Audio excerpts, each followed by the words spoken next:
Halo, perkenalkan saya Grifly Delondon Dokambey dari mahasiswa Universitas Samratulangi, jurusan Manajemen semester 2 kelas 2B8. Di sini saya akan membahas materi tentang yang pertama hipotesis dan tahapan pengujian hipotesis, yang kedua ukuran dan variasi sampel. Pengertian: hipotesis statistik adalah pernyataan atau dugaan mengenai keadaan populasi yang sifatnya masih sementara atau lemah kebenarannya. Hipotesis statistik dapat berbentuk suatu variabel seperti binomial, Poisson, dan normal atau nilai-nilai dari suatu parameter seperti rata-rata varians, simpangan baku, dan proporsi. Hipotesis statistik harus diuji karena itu harus berbentuk kuantitas untuk dapat diterima atau ditolak. Uji hipotesis adalah metode pengambilan keputusan yang didasarkan dari analisis data, baik dari percobaan yang terkontrol maupun dari observasi tidak terkontrol. Pengujian hipotesis adalah suatu prosedur yang dilakukan dengan tujuan memutuskan apakah menerima atau menolak hipotesis itu. Dalam pengujian hipotesis, keputusan yang dibuat mengandung ketidakpastian. Artinya, keputusan bisa benar atau salah, sehingga menimbulkan risiko. Besar kecilnya risiko dinyatakan dalam bentuk probabilitas.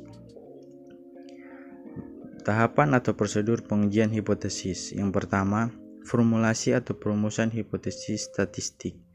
Dibedakan dalam dua jenis, yaitu A. Menentukan formulasi hipotesis. Hipotesis nol adalah hipotesis yang dirumuskan sebagai suatu pernyataan yang akan diuji.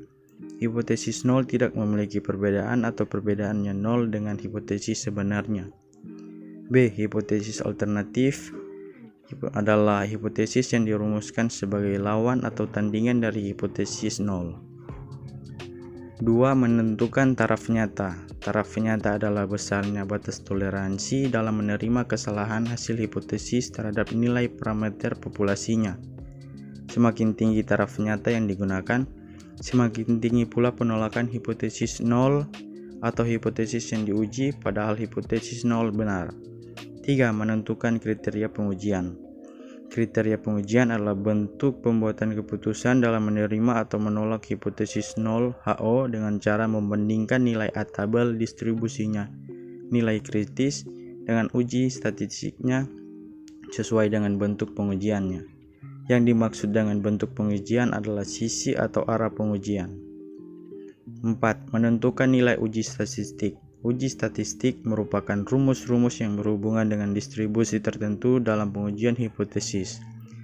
Uji statistik merupakan perhitungan untuk menduga parameter data sampel yang diambil secara random dari sebuah populasi. Misalkan akan diuji parameter populasi P, maka yang pertama-tama dihitung adalah statistik sampel S. 5. Membuat kesimpulan. Pembuatan kesimpulan merupakan penetapan keputusan dalam hal penerimaan atau penolakan hipotesis nol HO yang sesuai dengan kriteria pengujiannya. Pembuatan kesimpulan dilakukan setelah membandingkan nilai uji statistik dengan nilai A tabel atau nilai kritis. Kelima langkah pengujian hipotesis tersebut dapat diringkas seperti berikut. Langkah pertama, menentukan formulasi hipotesis nol HO dan hipotesis alternatifnya HA. Langkah kedua, memilih suatu taraf nyata A dan menentukan nilai tabel. Langkah ketiga, membuat kriteria pengujian berupa penerimaan dan penolakan HO. Langkah keempat, melakukan uji statistik. Langkah kelima, membuat kesimpulannya dalam hal penerimaan dan penolakan HO. Berikut jenis-jenis pengujian hipotesis. Yang pertama, berdasarkan jenis parameternya dapat dibedakan atas 3 jenis. Yang pertama, A. Pengujian hipotesis tentang rata-rata adalah pengujian hipotesis mengenai rata-rata populasi yang didasarkan atas informasi sampelnya. B. Pengujian hipotesis tentang proporsi adalah proporsi populasi yang didasarkan atas informasi sampelnya. C. Pengujian hipotesis tentang varians adalah mengenai rata-rata populasi yang didasarkan atas informasi sampelnya. 2. Berdasarkan jumlah sampelnya dibedakan atas dua jenis, yaitu A. Pengujian hipotesis sampel besar adalah pengujian hipotesis yang menggunakan sampel lebih besar dari 30(N lebih dari 30 B. Pengujian hipotesis sampel kecil adalah pengujian hipotesis yang menggunakan sampel lebih kecil atau sama dengan 30(N kurang dari sama dengan 30 3. Berdasarkan jenis distribusinya dibagi atas 4 jenis, yaitu A. Pengujian hipotesis dengan distribusi set adalah pengujian hipotesis yang menggunakan distribusi set sebagai uji statistik. B. Pengujian hipotesis dengan distribusi T adalah pengujian hipotesis yang menggunakan distribusi T sebagai uji statistik. C. Pengujian hipotesis dengan distribusi X kuadrat adalah pengujian hipotesis yang menggunakan distribusi X kuadrat sebagai uji statistik. D. Pengujian hipotesis dengan distribusi F adalah pengujian hipotesis yang menggunakan distribusi F sebagai uji statistik. 4. Berdasarkan arah atau bentuk formulasi hipotesisnya dibedakan atas 3 jenis, yaitu A. Pengujian hipotesis dua pihak adalah pengujian hipotesis di mana hipotesis 0 HO berbunyi sama dengan dan hipotesis alternatifnya HI berbunyi tidak sama dengan, HO sama dengan dan HI sama dengan. B. Pengujian hipotesis pihak kiri adalah pengujian hipotesis di mana hipotesis 0 HO berbunyi sama dengan atau lebih besar atau sama dengan dan hipotesis alternatifnya HI berbunyi lebih kecil atau sama dengan. HO sama dengan atau HO lebih dari sama dengan dan HI kurang dari atau HI kurang dari sama dengan. C. Pengujian hipotesis pihak kanan adalah pengujian hipotesis di mana hipotesis 0 HO berbunyi sama dengan atau lebih kecil atau sama dengan dan hipotesis alternatifnya HI berbunyi lebih besar atau sama dengan HO atau sama dengan HO kurang dari sama dengan dan HI lebih dari atau HI lebih dari sama dengan.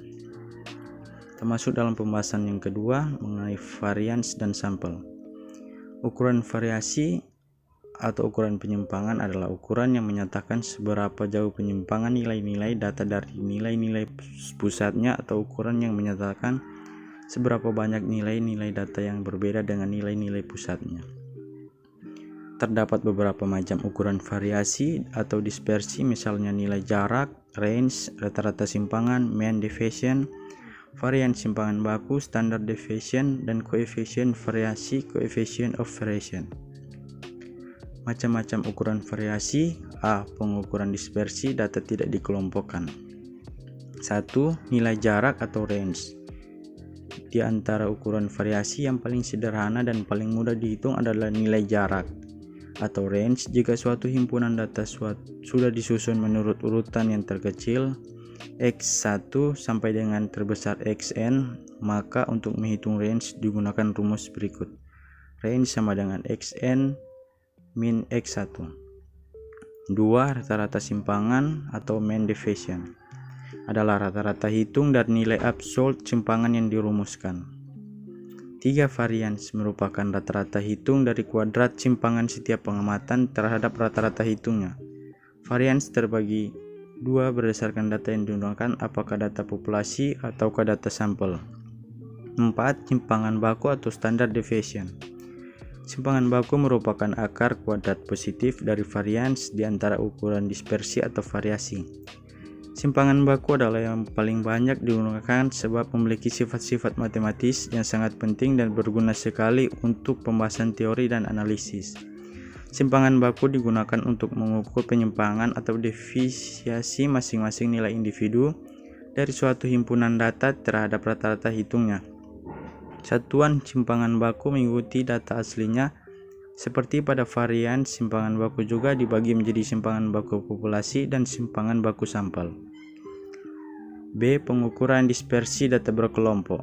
1. Nilai jarak atau range. Untuk data berkelompok, range dapat dihitung dengan 2 cara, yaitu yang pertama range sama dengan nilai tengah kelas akhir, nilai tengah kelas pertama, atau yang kedua range sama dengan tepi atas kelas akhir, tepi bawah kelas pertama. Kedua cara di atas akan memberikan hasil yang berbeda. Cara pertama cenderung menghilangkan kasus-kasus ekstrim. 2. Varians untuk data yang berkelompok dan sudah disajikan dalam tabel frekuensi. Di bawah ini merupakan rumus varians. 3. Simpangan baku atau standard deviation untuk data yang berkelompok dan sudah disajikan dalam tabel frekuensi. Gambar di bawah merupakan rumus simpangan baku. Sekian pembahasan singkat materi dari saya, semoga bermanfaat dan mohon maaf apabila ada salah-salah perkataan. Sekian dan terima kasih.